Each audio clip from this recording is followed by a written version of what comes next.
trastornos intestinales y trastornos psicológicos pues están muy ligados entre sí. Para este tema, para hablar de este asunto, tenemos a Javier Angulo, nutricionista y experto en actividades físicas, y a Rodrigo Angulo, graduado en dietética y nutrición humana y especialista también en nutrición deportiva. Bienvenidos a los dos y gracias por venir. Gracias a ti, María. Se ha generado un ecosistema alterado, que ello produce daños en la mucosa intestinal.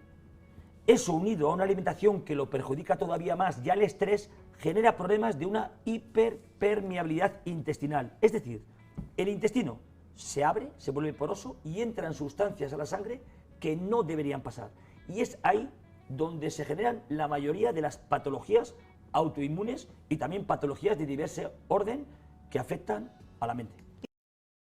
¿Y cuáles son esas sustancias que no deberían de pasar? Pues lógicamente para nosotros el intestino, para todo el mundo, es una barrera donde no debe pasar lo que no debe pasar. Esto es como la piel. Si la piel me la araño y genero ulceraciones, pueden pasar la sangre sustancias que no deben pasar, generando problemas serios.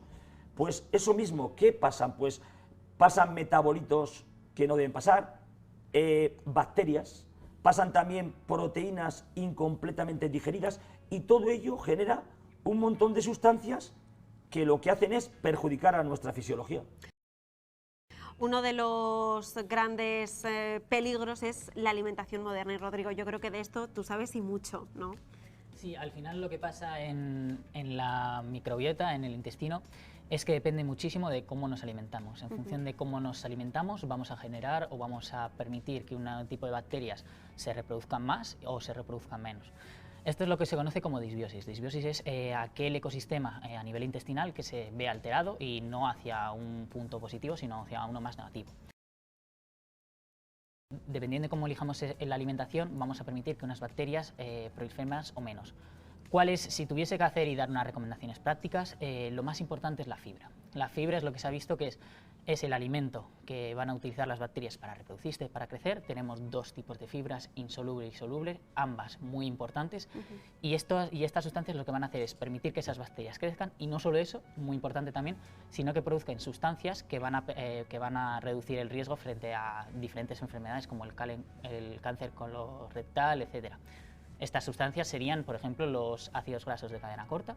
Son sustancias que a partir de la fibra la metabolizan las bacterias, nos dan estas sustancias y estas sustancias nos protegen frente al cáncer colorectal.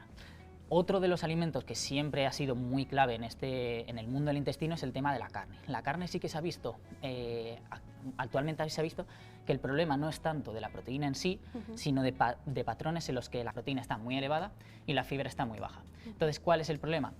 Que en estos patrones se ha visto una mayor predisposición al cáncer colorectal, a enfermedades intestinales, etc.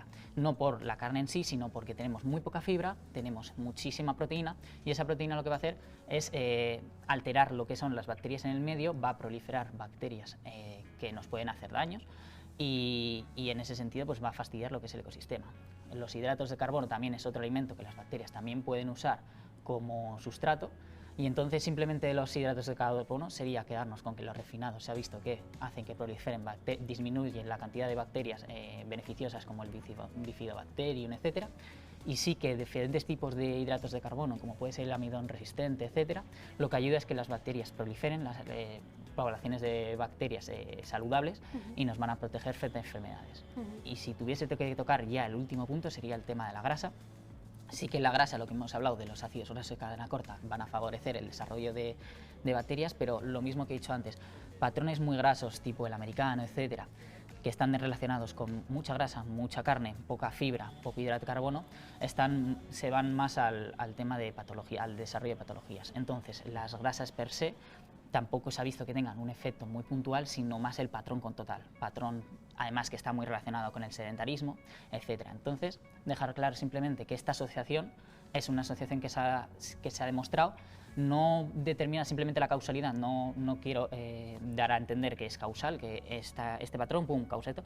Simplemente hay una asociación que es verdad, que se ha visto, que hay tipos de bacterias que predominan en gente con este tipo de enfermedades y simplemente eso. ¿Y qué pasa con los ultraprocesados? Porque sí que es verdad que cada vez consumimos más ultraprocesados, que eso yo no sé si tiene algún efecto en cuanto a trastornos psicológicos, pero lo que está claro es que además también influye mucho en nuestros hábitos de consumo, porque cada vez consumimos alimentos de forma más rápida, sin hacer esos procesos de, bueno, sin masticar lo suficiente, ¿no? O lo que al menos nos dicen que es lo adecuado, y además con estrés, con rapidez, eso también influye. Es lo que hemos explicado anteriormente. Mi hijo ha dicho que la alimentación moderna, que es pobre en fibra, muy rica en proteína, grasas de baja calidad, pues genera un patrón bacteriano incorrecto. A todo ello, si unimos el estrés, pues imagínate, una mucosa, como he dicho anteriormente, que es permeable al paso de sustancias extrañas, pues tenemos el entorno ideal para la patología. Es cierto que se asocia cada vez más la patología mental a aspectos como el estrés y la alimentación. Es decir, se ha visto que la microbiota pobre en determinados tipos de bacterias que son saludables y rica en Clostridium, que son bacterias que no son tan beneficiosas, lo que hacen es generar patrones de ansiedad, depresión, se ha relacionado también con enfermedad de Parkinson, Alzheimer, colitis ulcerosa, enfermedad de Crohn y un montón de patologías que desde mi punto de vista tendríamos que solucionar con control del estrés, mejor alimentación, actividad física y un sueño reparador. Otro de los datos también que, bueno, alarman un poco es que cada vez hay más jóvenes que sufren de cáncer de colon. Preocupante esto. La alimentación moderna se aleja mucho de la alimentación que han tenido nuestros padres y nuestros abuelos, y no te digo mucho tiempo atrás. Es una alimentación rica en azúcares ultraprocesados, grasas de baja calidad, y a ello unido que cada vez fuman antes, toman alcohol, son más inactivos y también son más ansiosos. Digamos que toda esa mezcla de un alejamiento grande de la alimentación mediterránea y con todo ese consumo de tabaco, alcohol e inactividad, pues genera esa patología a edades más tempranas. ¿Esta patología la has visto en consulta, Javier? Hemos visto nosotros en consulta a gente que tiene obesidad y que tiene inactividad, mala alimentación y trastornos de esta índole. ¿Pero sí. de gente joven? De gente joven. Cada vez más. Pues es que antes no había, es que yo no me acuerdo, en nuestras épocas no encontrábamos patrones de esos, pero es que ahora mismo se está viendo que está aumentando en chavales jóvenes, sí.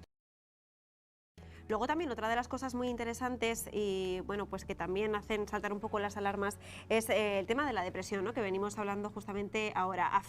Hay un estudio que dice que afecta esta patología a más mujeres que a hombres, y que efectivamente el deporte está más presente en la vida de los hombres que en el de las mujeres, y por eso esa recuperación y salir de la depresión pues quizás es casi imposible, ¿no? Por esa falta de deporte. Para mí la depresión es más típica en mujeres, en jóvenes y en ancianos. Y ya se dice que un 4% de la población mundial tiene depresión. Las mujeres triplican a los hombres en cuanto a la depresión. Es la enfermedad del siglo XXI. Exactamente, y es difícil de tratar, pero es que el deporte en sí es un ansiolítico, es un antidepresivo, entre comillas. Digamos que realizar actividad física moderada, personalizada, y hacerlo de manera frecuente, con una buena alimentación y una correcta gestión del estrés, mejoraría mucho este patrón que te da muy mala calidad de vida. Rodrigo, tú, perdóname la pregunta, ¿cuántos años tienes? 22. 22 años. ¿Y tú tienes en tu ambiente de amigos, en tu ambiente social, te das cuenta de la falta de conocimiento que hay respecto a estos temas? La verdad que sí, la verdad que al igual que desde que somos críos nos diferenciamos y nos gusta más un mundillo que otro, olvidamos lo que es el conocimiento del tema nutrición, etcétera. Entonces, cuando crecemos, pues no desarrollamos tanto ese ambiente, cada uno desarrolla al final lo que le gusta, y sí que es verdad que hay muchísimo desconocimiento. ¿Esto en qué influye? En que al final, cuando no hay conocimiento, tú no puedes tomar unas aplicaciones prácticas, no sabes a dónde apuntar. Si tú simplemente, es muy diferente lo que es la información del conocimiento. Tú puedes tener muchísima información en internet, pero esa información tú tienes que saber interpretarla, reconocerla y luego aplicarla, y para eso hace falta más el conocimiento y esa un poco de sabiduría. Entonces, ¿qué pasa? Que si nosotros absorbemos muchísima información de internet, no sabemos qué aplicaciones prácticas tomar y lo llevamos muchas veces al extremo, pues tenemos muchas patologías en gente joven. Y simplemente la nutrición ha pegado un boom estos últimos años. ¿Por qué? Porque nos damos cuenta que gracias a la alimentación podemos cambiar una de las cosas que al ser humano nos importa bastante, que es el aspecto físico, al igual que el mental, etc. Entonces, ¿qué pasa? Que si nosotros cogemos omega 3 es bueno, cogemos el omega 3 que hemos leído en internet que es bueno y lo llevamos al extremo, pues entonces tenemos personas pues con dosis igual de omega 3 de 10-15 gramos al día, que no sería lo recomendable, que todo sería... ¿Pero por qué? Porque hemos leído que es bueno. También nos pasa pues con el tema de la microbiota, diferentes probióticos. Yo me tomo el probiótico y me va a ir bien, vale, el probiótico son bacterias vivas. Si tú metes bacterias vivas en un ecosistema alterado, vas a alterarlo más, no es lo propio. Entonces tú lo que tienes que hacer es, obviamente, consultar a un profesional, pero nunca puedes llevar todas estas recomendaciones que estamos dando al extremo. Y es uno de los puntos que han hecho hincapié, pero tampoco mucho. Al igual que es verdad que en el tema de depresión se ha visto que en personas con depresión hay una microbiota alterada, tampoco podemos determinar una asociación causal entre la depresión y la microbiota. No podemos decir todo el mundo que tiene depresión es porque tiene la microbiota mal. No, bueno, se ha visto que el patrón está bien, que hay un patrón alterado, pero no podemos extrapolarlo a todo el mundo. ¿Y qué hacemos? La solución entonces para todas las personas con depresión es el probiótico. Obviamente no. ¿Va a ayudar? Obviamente. ¿Por qué? Porque si tomamos un ejercicio físico, lo que ha comentado mi padre, alimentación, un intestino saludable, probablemente esa patología que queremos buscar arreglar mejore, pero teniendo el patrón como un concepto total, como un concepto más holístico. Está claro que las reglas no sirven para todos y que hay que estar en manos de especialistas como vosotros. Llegados a este punto, Javier, te voy a pedir que acompañes a mi compañera Nuria para explicar un par de cosas. Perfecto, ahí vamos. Javier, aquí te estoy esperando una semana más. Vamos a ver si te parece, como bien decíais, esas bacterias buenas y malas que se esconden en nuestro organismo. A ver si nuestros compañeros pueden, por favor, poner esa proyección. Efectivamente, bacterias malas. ¿Cuáles son esas bacterias malas que se esconden en nuestro organismo? Bueno, pues tenemos un montón de cepas bacterianas, digamos cientos de cepas bacterianas, y hay algunas que tienen que estar muy controladas. Digamos que no son malas ni buenas, sino que si estas cepas que has puesto, salmonelas, Escherichia coli, Staphylococcus, Clostridium, Campylobacter, están en número elevado, pues ya hacen daño. Digamos que en condiciones normales, estas bacterias que tienen que estar en la parte final del intestino grueso, si están ahí y hacen su función, bueno, no hay problema. Ahora, si ascienden a partes más altas del intestino delgado, pues pueden hacer mucho daño y generar problemas tanto a nivel mental como problemas digestivos serios, como problemas incluso mortales. Es decir, una salmonelosis grave puede generar una diarrea de muchísimos días y tener un shock anafiláctico en gente que sea débil. Por lo tanto, las infecciones de este tipo de bacterias por comida y por tener una mala flora bacteriana y malos hábitos higiénicos son peligrosísimas. Luego también están lo que se llama bacterias buenas, que efectivamente son las que nos encontramos ahí. Pues este otro tipo de bacterias, los Lactobacillus, Streptococcus thermophilus, la propionobacteria, los lactococos, las bifidobacterias, realmente tienen funciones muy positivas en cuanto a fabricar ciertos metabolitos que van a venir bien para la salud y para tener una mucosa bastante saludable. Digamos que estas bacterias están en zonas más elevadas del intestino y tienen funciones metabólicas y fisiológicas que van a ayudar pues a que nuestro cuerpo se encuentre mejor. Es cierto que también tienen que estar en unas condiciones, o sea, en unas cantidades adecuadas. Lo que ocurre, por ejemplo, en la Escherichia coli, que es muy famosa, que es una bacteria fecal, hay varias cepas de esa bacteria diferentes que son peligrosas, pero es como el Helicobacter pylori, que si está en el estómago te fastidia, es otra bacteria de las malas que hay que tener muy controlada, pero tenemos todo el mundo Helicobacter pylori. El problema es tener demasiada cantidad y en el lugar que no debe estar. Efectivamente, Javier, vamos a ver qué vamos a elaborar hoy rápidamente para ir terminando la sección. Pues vamos a fabricar bacterias buenas. Venga, pues vamos a hacerlo. Es un probiótico. Esto es un yogur, pues un yogur especial. El yogur, ¿cómo se define un yogur? Es un fermento lácteo que se hace con leche, que tiene que cumplir dos requisitos. Tiene que tener dos bacterias. Una que es un Streptococcus, el Streptococcus thermophilus, y luego un Lactobacillus, el Lactobacillus bulgaricus. Esa es la primera regla. Y la segunda, que por cada gramo de yogur tiene que haber 10 millones de esas bacterias. Si no hay 10 millones en el momento de la compra, no se puede hablar de yogur. O sea, por cada gramo de yogur, 10 millones de esas bacterias. Bien, esto es un yogur que tiene mayor cepa bacteriana, más bacterias. Tiene bifidobacterias, lactobacillus, streptococcus. Y yo lo que voy a hacer es un yogur que circula por Pamplona, que este yogur llevará años por ejemplo, los jugadores de la Naitasuna lo hacen ellos mismos. Y se hace así, se echa un poquito de yogur aquí. Y cojo una leche entera. Leche entera tiene que ser. Siempre entero. En nuestra filosofía es que todo tiene que estar entero. Y yo le echo esa leche así. Ahora, cuando el recipiente tiene que estar muy limpito para que no haya contaminación cruzada. Y yo lo que hago es remover. Y remuevo un poquito. Cuando remuevo, lo que hago es coger y tapar de esta manera, dejando un poquito de aire. Porque aquí la mayoría de las bacterias que son anaeróbicas, pero también hay alguna bacteria aeróbica. Por lo tanto, tiene que haber un poquito de aire para que entre un poquito de oxígeno. Esto se mete en un armario y en 24 horas tienes un yogur. Hecho de manera natural, que no necesita temperatura.